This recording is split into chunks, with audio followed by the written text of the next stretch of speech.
Tuh. Aduh. Duh. Bahkan jeruknya itu ditendang ke arah santrinya dan santrinya rebutan ngambil jeruk itu. Alasannya karena apa? Karena santri ini menganggap jeruk yang ditendang oleh gusnya tadi itu penuh berkah. Assalamualaikum warahmatullahi wabarakatuh. Teman-teman yang baru mampir, diklik tombol subscribe dan juga loncengnya agar ketika saya mengupload video terbaru teman-teman mendapatkan pemberitahuan. Ini ada lagi yang viral ya. Banyak sekali poster boykot Trans 7 yang beredar di sosial media. Dan video inilah penyebab kenapa banyaknya beredar poster boykot Trans 7. Di sini ada keterangannya ya. Dalam sebuah program ekspos Trans 7 telah memframing buruk tentang pesantren dan melecehkan martabat kiai. Jadi dianggap memframing buruk pesantren dan melecehkan martabat kiai. Coba kita lihat dulu videonya seperti apa sih yang dianggap melecehkan itu ya. Tunggu mulia ibu nyai ini, ia berbaik hati membagikan susu dengan ukuran gelas plastik kecil kepada santri-santrinya. Tapi untuk mendapatkan seteguk susu itu, para santri harus dengan tabah jalan jongkok. Oh, mungkin lagi olahraga kali ya. Jadi di beberapa pesantren di Indonesia memang ada yang menerapkan seperti itu ya. Kalau santrinya mau jalan di depan kiainya itu harus jongkok gitu ya. Kalau kiainya atau nyainya memberikan sesuatu, santri tersebut harus menerima dengan keadaan jongkok atau lebih rendah lah begitu. Walau kelihatannya agak mirip anak-anak yang lagi digembleng sama Satpol PP sih. Kedua, kiai yang kaya raya tapi umat yang kasih amplop. Bukan hanya santri usia anak-anak, yang udah bapak-bapak pun ketemu kiainya masih ngesot untuk mencium tangan. Dan yang mencengangkan, ternyata yang ngesot itulah yang kasih amplop.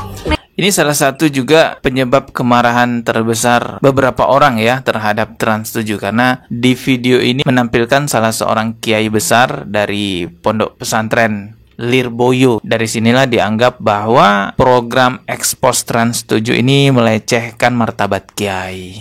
Netizen pun curiga nih bahwa bisa jadi inilah sebabnya sebagian kiai makin kaya raya. Mobilnya mewah hingga harga miliaran. Sarungnya aja pun merek termahal yang harganya berkisar antara 400 ribuan sampai 12 jutaan rupiah 12 gitu deh. Sarung 12 juta. Dan saat kumpul keluarga nih, sana family kecipratan duitnya. Padahal kan harusnya kalau kaya raya mah umatnya yang dikasih duit ya enggak sih? Tapi ya gimana ya, dengan ngasih amplop pada kiai kan diharapkan bisa dapat berkah. Kalau enggak, ya ambil hikmahnya aja dah. Ketiga, disuruh ngepel sampai ngelap daun. Ngelap daun. Udah kaya raya, dikasih banyak amplop. Pekerjaan mengurus rumah yang harusnya dikerjain oleh asisten rumah tangga dialihkan dong ke santri dan santriwati. Karena belakangan viral nih beberapa video para santri dan santriwati beberes rumah kiainya. Mulai dari nyapu, ngepel, nyuci pakaian, cuci perabotan dapur, bahkan ngelap daun tanaman koleksi kiai dan kiainya. Sebagian orang menganggap ini tuh layaknya feodalisme di zaman penjajahan. Namun bagi sebagian santri, melakukan rawan dalam atau kerja bakti di rumah kiai itu adalah keistimewaan, walau gratisan. Ya, video inilah yang menyebabkan banyaknya poster-poster boykot Trans 7 yang beredar di sosial media. Trans 7 sudah minta maaf terkait hal ini. Kita bisa lihat di akun-akun official Trans 7, Bapak Andi Seril selaku Direktur Production sudah menyampaikan permohonan maafnya kepada Pondok Pesantren Lirboyo. Coba kita lihat ya videonya. Assalamualaikum warahmatullahi wabarakatuh. Puji syukur kita panjatkan kepada Allah Subhanahu wa taala. Salawat dan salam kita sampaikan kepada junjungan kita Nabi Muhammad sallallahu alaihi wasallam. Berkaitan dengan isi berita salah satu program di Trans 7 yang menyangkut Pondok Pesantren Lirboyo. Pada kesempatan ini kami ingin menyampaikan permohonan maaf sebesar-besarnya kepada pimpinan Pondok Pesantren Lirboyo, Kiai Haji Anwar Mansur beserta keluarga besar, juga para pengasuh, para santri dan alumni dari Pondok Pesantren Lirboyo. Itu tadi ya permohonan maaf dari pihak Trans 7. Kalau menurut teman-teman, apakah Trans 7 memang bersalah atau tidak? Karena ini menimbulkan pro kontra ya. Ada yang menganggap Trans 7 salah, ada yang menganggap Trans 7 sebenarnya nggak salah. Kalau kita lihat komentar-komentarnya, beberapa orang ada yang mendukung Trans 7. Contohnya ini ada yang komentar, nggak perlu minta maaf, kami mendukung yang seperti seperti itu untuk bisa menyadarkan masyarakat. Ada juga yang komentar, gua dukung Trans 7. Ada juga yang komen, ngapain minta maaf? Udah bener loh, padahal itu fakta. Jadi ini menimbulkan pro kontra. Ada yang setuju dengan konten Trans 7 mengkritik pesantren seperti itu, ada yang tidak setuju, menganggap bahwa itu berlebihan. Tidak bisa kita pungkiri ya bahwa memang ada beberapa pesantren itu yang terlalu berlebihan merendahkan santri-santrinya. Ya Lirboyo mungkin tidak melakukan itu. Lirboyo tidak merendahkan santri-santrinya. Kesalahannya Trans 7 mengambil sampel video dari Lirboyo. Sebenarnya kalau mau cari video-video lain tuh banyak sekali yang bisa kita temukan dari pesantren-pesantren lain yang memperlihatkan terlalu berlebihan merendahkan santrinya. Contohnya di video ini ya, ini bukan pesantren Lirboyo teman-teman ya. Saya nggak perlu sebutlah nama pesantrennya ini, nanti saya di boykot juga channelnya ya kan, dilaporin ke polisi pencemaran nama baik dan lain-lainnya. Untuk amannya nggak usah lah saya sebutin nama pondok pesantrennya, yang jelas ini parah banget. Terlihat seorang gus dari pesantren tersebut memberikan buah jeruk kepada santrinya dengan cara tidak terpuji. Jadi seolah-olah santrinya ini seperti binatangnya dia, dan santri-santrinya mau aja melakukan hal seperti itu karena menganggap ada berkah dari pemberian gus ini. Ya, coba kita lihat dulu videonya ya. Lagi-lagi ini berkah-berkah terus. Coba kita lihat. Dewa Tuh. Dilempar-lempar. Astagfirullah. Delekeun mun dibalakeun delekeun. Acak. Eta naon? Atuh beureun Hasim teh. Sok Hasim tara. Lah Hasim anu kumaha. Jadi santrinya tuh udah benar-benar kayak diperlakukan seperti binatang ya. Ngasih makan dengan cara dilempar gitu. Di mana ya jeruknya? Ayo nomornya jeruk dah. Santrinya mau-mau aja melakukan ini karena menganggap ini kegiatan yang penuh berkah gitu. Wah, ketinggali. Ya Allah. Aing mah, heureuh. Geus bagi kabeh ya. Tadi itu cek 2 kali can. Paduh, najong. Tuh. Heula, tewak.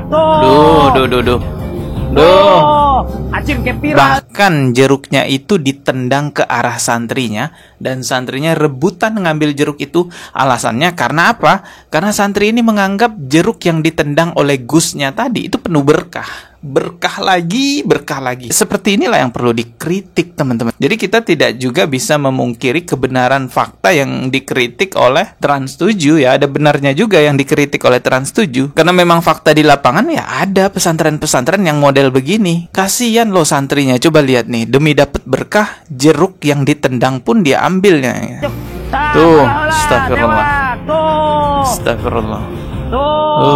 Acim ke viral yo. Harusnya dikitu-kitu eta teh. Jadi sengaja di video biar viral katanya. Ya tidak semua pesantren seperti itu, tapi banyak di Indonesia yang ya model-model begitu. Buktinya teman-teman tinggal ketik aja di pencarian TikTok, feodalisme pesantren. Ketik aja seperti itu, akan muncul jutaan video yang bisa kita temukan kegiatan-kegiatan pesantren yang ya begitulah pokoknya. Ya semua itu didasari dengan sebutan ini biar dapat berkah. Coba kita putarkan aja salah satu videonya. Ini anaknya Kiai. Tuh. Biasanya yang kita tahu anak kecil itu diajarkan mencium tangan yang lebih tua ya, orang yang lebih tua. Tapi kalau di pesantren tertentu tidak. Kalau anaknya kiai itu justru orang yang lebih tua sekalipun harus mencium tangannya karena penuh berkah. Dan ketika dikritik feodalisme ya mereka nggak terima. Mereka nggak mau dibilang bahwa itu feodalisme. Iya terserah saja lah ya kalau nggak mau dibilang itu feodalisme. Tapi satu hal yang perlu kita pertegas bahwa itu semua yang tadi kita reaksi videonya bukan ajaran Islam teman-teman. Jangan sampai karena ada pesantren yang kita tahu pesantren ini adalah sekolah agama menerapkan hal-hal seperti ini, orang lalu berpikir bahwa ini adalah ajaran Islam. Jangan sampai seperti itu. Kita harus pertegas bahwa itu bukan ajaran Islam. Silakan Anda klaim bahwa itu kultur atau budaya pesantren kalian, ya silakan saja. Tapi kalau mengklaim itu ajaran Islam biar dapat dapat berkah ya sesuai ajaran Islam, ya janganlah ya. Klaim aja itu budaya kalian dari daerah kalian, nggak apa-apa. Ya itu hak kalian, nggak mau dibilang feodalisme, ya sudahlah hak kalian. Tapi please tolong jangan ngerusak agama Islam dengan citra-citra buruk seperti itu. Jujur aja kepada masyarakat, ini bukan ajaran Islam ya, ini kultur budaya pesantren kami. Gitu aja kan enak. Nah, jadi pesantren-pesantren lain yang tidak menerapkan seperti itu ya tidak kena getah buruknya, tidak kena citra buruknya. Karena ada pesantren yang sama sekali nggak ada ya pengkultusan dan lain-lainnya, murni mengajarkan Al-Quran dan Sunnah. Nah, disinilah tugas orang tua teliti dalam memilih pesantren, menempatkan anaknya di pesantren agar ilmu yang didapatkan anaknya bukan ilmu perbudakan, melainkan memang ilmu agama. Alhamdulillah saya sendiri waktu madrasah aliyah di lingkungan pesantren nggak ada tuh sampai ngesot-ngesot depan kiai, depan nyainya. Paling nggak ya cuman nunduk doang gitu ya, nggak berani tatap matanya gitu ya, karena kita menjaga sopan santun. Nggak sampai ngesot-ngesot juga, paling nggak cuman nunduk doang, nggak ada yang sampai kayak gimana gitu ya. Oke lah, kita ketemu lagi di video berikutnya. Intinya hati-hati aja memilih pesantren. Wassalamualaikum warahmatullahi wabarakatuh.